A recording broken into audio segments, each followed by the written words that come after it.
Когда мне было 6 лет, у меня началась ангина. Это прям было, по-моему, летний период, но серьезная ангина, которая дала осложнение на почке. И мне тогда поставили диагноз острый гломерулонефрит. Это означает, что некоторые функции почек, они плохо работают, плохо действуют, и жидкость, которая должна выходить наружу, она остается в теле. И за счет этого появляются сильные обильные отеки. Вот, и тогда меня начали лечить в местной больнице, там антибиотиками, но это не дало результата, и меня привезли в Бишкекский центр охраны материнства и детства. Ну, на тот момент, когда я заболела 6 лет, конечно же, я в школу тогда еще не ходила, но я не могла ходить в туалет. Ну, то есть жидкость не выходила. У меня была одышка сильная, то есть да, какие-то температура, наверное, на тот момент была. В дальнейшем, когда уже применили гормональное лечение, я набрала вес адекватный, неестественный своему возрасту. То есть я весила около 65 килограмм, да, ну, такой был шестилетний маленький круглый шарик. Вот. И это было, конечно, тяжело. Одышка была, лишний вес, я не могла в школу ходить, я училась, мы ходили на занятия в больнице.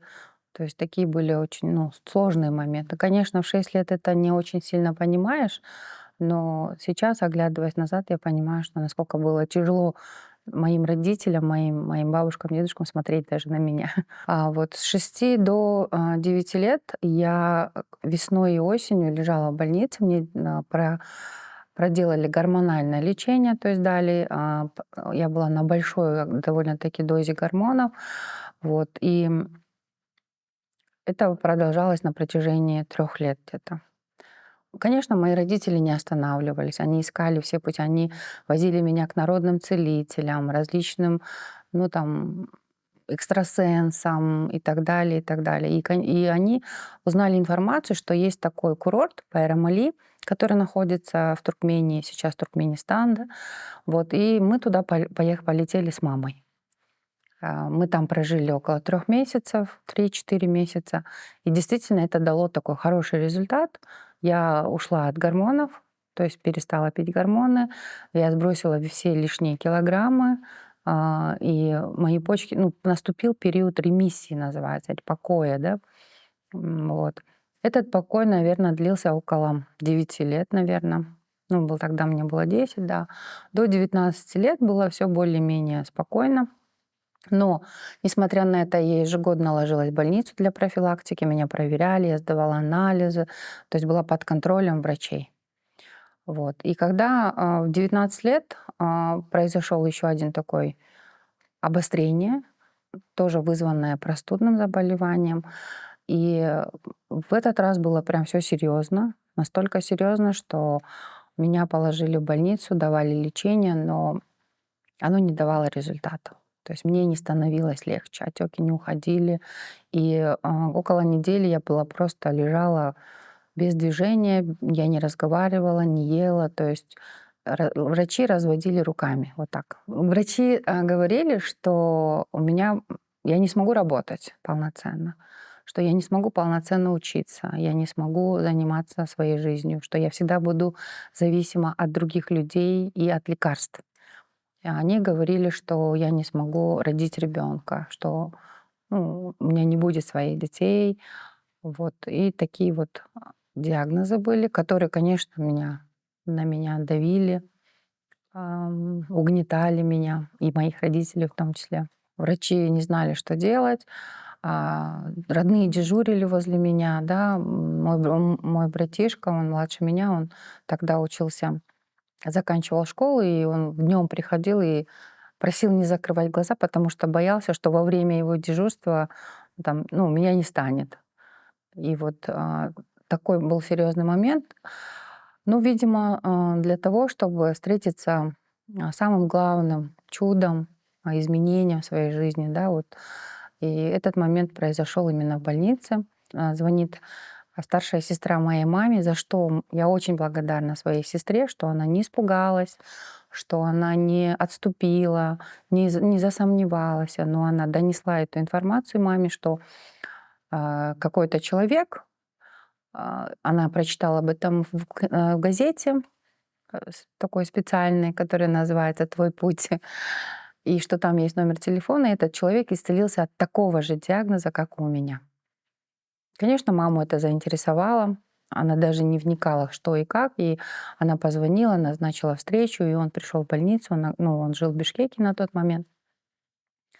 Он пришел, палату зашел, и он 2 часа рассказывал мне историю происхождения мира, как все Бог сотворил, почему это важно. Он рассказывал и рассказал про Иисуса, что Он сделал для меня, для каждого из нас. И я, честно, не могла ему даже никак ответить, потому что у меня реакции, все было слабое. Я просто слушала его. И когда он спросил, хочу ли я, чтобы он за меня помолился, я кивнула головой.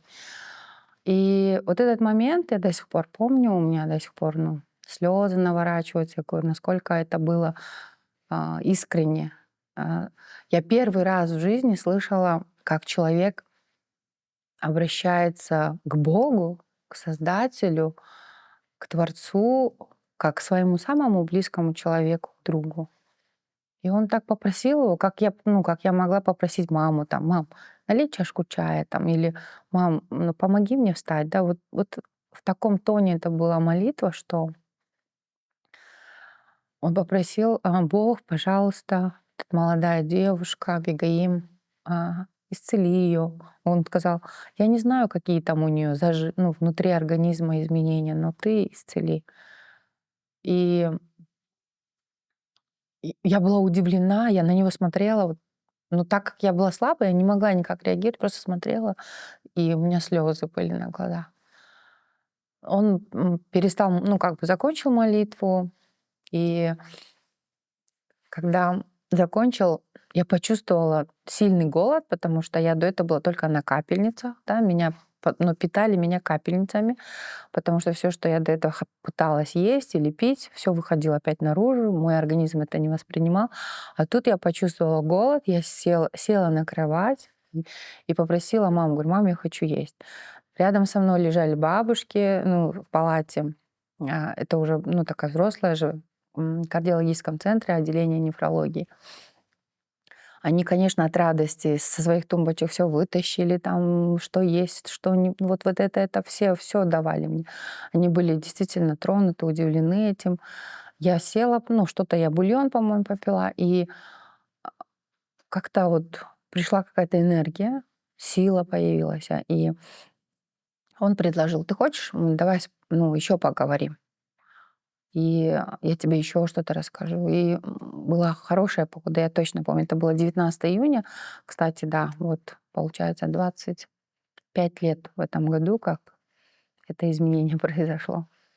19 июня мы спустились, и он 2 часа рассказывал, опять же, своей жизни свидетельства, как это происходило, что он тоже был прописан в этом отделении, что все его знали, там, какие переживания он испытывал. Вот. И через 2 часа, и причем я спустилась со 2 этажа самостоятельно, то есть и медперсонал, все увидели это.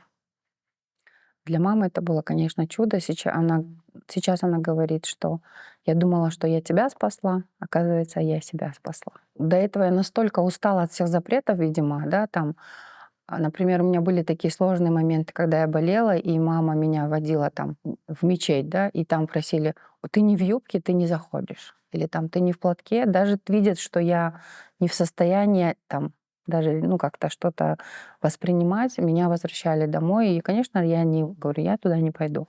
Или к народному целителю шли, тоже он видит, что я прям, еле стою на ногах, пришла к нему за помощью, а он такой, а почему ты не в юбке, а почему ты не в платке?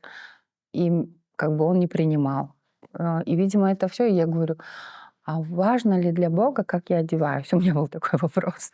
Как я выгляжу? Он сказал, нет. Он сказал, сейчас, говорит, внутри тебя ожил твой дух, и Дух Святой внутри тебя будет говорить, как тебе себя вести, как одеваться, вообще что говорить всегда, где бы ты ни была. И для меня это был как-то достаточный ответ. Я говорю, ну, классно. Через неделю, наверное, через 10 дней я выписалась домой.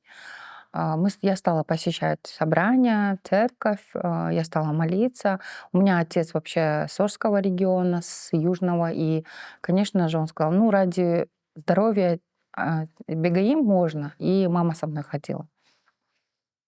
Вот. И, конечно, было нелегко. То есть были испытания, какой-то момент даже были обострения болезни, но я благодарю Бога за ту веру, которую Он дал, именно то слово, что я исцелена.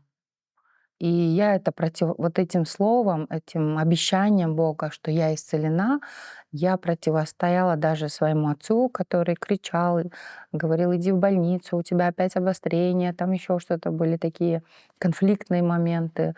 Но, слава Богу, я благодарю Бога за эту силу, за это откровение, за это слово, которое Он дал, обещание. И, конечно же, а, Бог меня исцелил. Я пошла на поправку, я закончила университет, я поступила в магистратуру за рубежом, уехала туда, самостоятельно жила, работала, ну, то есть полноценной жизнью. Не той, которую мне ставили врачи и говорили, что как будет, но именно той, которая Бог мне обещал.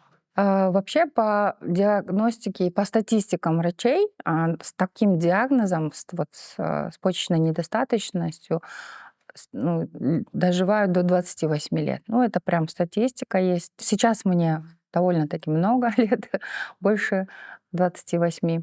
И еще так говорили, что не будет детей.